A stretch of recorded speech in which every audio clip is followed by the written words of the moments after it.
Chris Chinnock for Display Central. I'm in the NHK area in the North Hall at NAB 2014, where they're looking at and demonstrating their 8K super high vision content and workflow.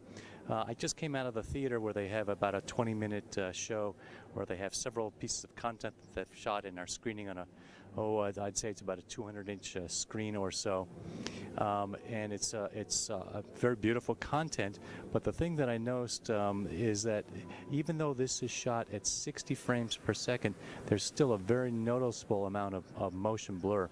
It feels and looks like 24 or 30 frame content, even though it's 60 frame content, which was a bit surprising to me, and I'm just curious if it's the extra pixels or the closest to the screen. I'm not quite sure exactly what the effect is.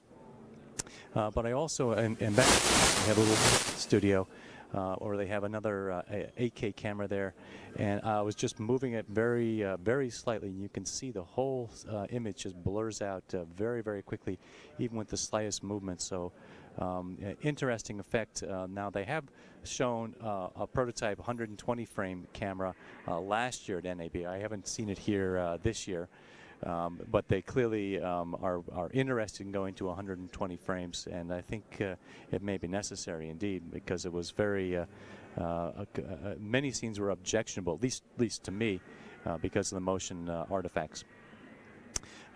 So they're showing they have this new box camera, a small compact 8K camera that they're now using in trial and test production. They have a more standard studio level version of it that they're also using for test production. They have a whole processor for this, of course. They have a whole real-time HEVC-based encoding technology that they're working on. They have a whole rack of equipment to support that, and they're also demonstrating over-the-air transmission. Most of this stuff was demonstrated and described last year here at NAB, so it looks like it's only some modest upgrades. Looks quite similar from what I can tell. So that's pretty much the story. Chris Chinnock here for Display Central.